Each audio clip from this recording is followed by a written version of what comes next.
Haryana BJP के प्रदेश अध्यक्ष मोहनलाल बडौली से हमारे संवाददाता स्पर्श शर्मा ने कई मुद्दों को लेकर खास बातचीत की। आपको दिखाते हैं। हरियाणा बीजेपी के प्रदेश अध्यक्ष मोहनलाल कौशिक हमारे साथ बात करने के लिए मौजूद है। हरियाणा में निकाय चुनाव में भारतीय जनता पार्टी की एक बम्पर जीत हुई है। कांग्रेस का प्रदर्शन जिस तरीके का रहा वो सबके सामने देखने को मिलता हुआ नजर आ रहा है। भारतीय जनता पार्टी इसको कैसे देख रही है और आगे किस तरह की परिस्थितियां जो है रहेंगी? सर, ट्रिपल इंजन की सरकार अब हो गई है, कैसे जो है आगे आने वाले समय में कार्य रहेगा? हरियाणा की जनता जनार्दन ने जो ये जनादेश निकाय चुनाव 2026 में दिया है, ये देश के प्रधानमंत्री नरेंद्र मोदी जी की नीतियों पर मोहर लगाने का काम, देश को विकास के रास्ते पर आगे बढ़ाने का जो काम किया है, ये उसी का परिणाम है जो आज हरियाणा में डबल इंजन की सरकार हमारे लोकप्रिय मुख्यमंत्री नायब सिंह सैनी के नेतृत्व में चल रही है।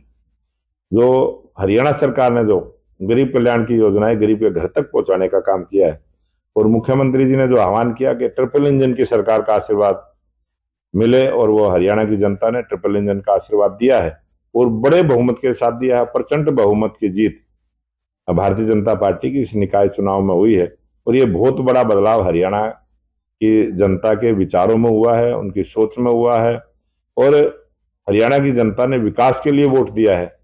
और मुझे पूरा भरोसा है कि हरियाणा की लोकप्रिय सरकार हरियाणा की जनता के साथ जो संकल्प पत्र में बातें कही गई है उन सबको पूरा करने का काम करेगी। सर, इस बीच एक अंतर्राष्ट्रीय मसला जिस तरीके से चल रहा है, मिडिल ईस्ट में जो संकट है, उसका असर भारत में पहुंचता हुआ नजर आया। प्रधानमंत्री ने तमाम तरीके की अपील जो है लोगों से की है और इस बीच जो पेट्रोल डीजल के दाम बढ़े उसको लेकर विपक्षी पार्टियां भी जो है निशाना साधती हुई नजर आ रही है। भारत में पेट्रोल के गैस के रेट कम बढ़े हैं और दूसरे पड़ोसी देशों में बहुत ज्यादा बढ़े हैं।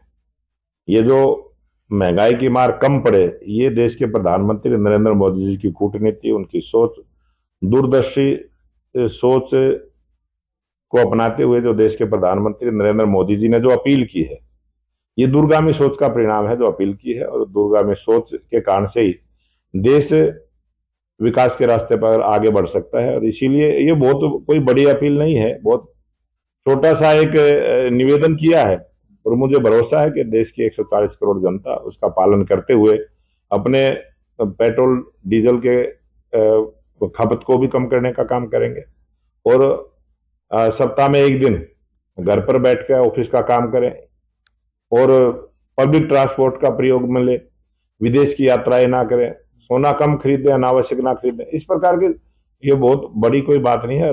मुझे पूरा भरोसा है कि हरियाणा की जनता हो चाहे देश की जनता हो, उसका पालन करते हुए देश के विकास के में सहयोगी बनेगी। सर, चुनाव आयोग की तरफ से फैसला लिया गया है कि हरियाणा में भी एसआईआर की प्रक्रिया जो है अब शुरू होती हुई नजर आएगी। कैसे आप देख रहे हैं आने वाले समय में जो है, और कार्यकर्ताओं को क्या कहेंगे, प्रदेश की जनता को क्या कहेंगे? सर, मैं तो हरियाणा के अभी जो एसआईआर की प्रक्रिया जून से शुरू होगी और कई प्रांतों में होगी, कोई अकेला हरियाणा उसमें नहीं है, और सभी प्रांतों में जो राजनीतिक पॉलिटिकल पार्टी के कार्यकर्ता है वो उसमें निर्वाचन आयोग की गाइडलाइन को फॉलो करते हुए उसके सहयोगी बने।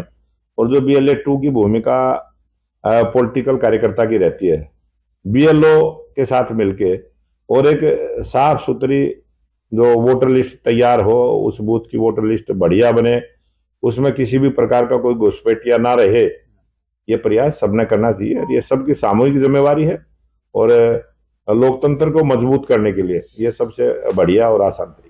बहुत बहुत शुक्रिया। तो हमारे साथ बात करने के लिए हरियाणा बीजेपी के प्रदेश अध्यक्ष मोहनलाल कौशिक जी थे। जनता टीवी से तमाम मसलों को लेकर खास बातचीत कर रहे थे। स्पर्श शर्मा, जनता टीवी, दिल्ली।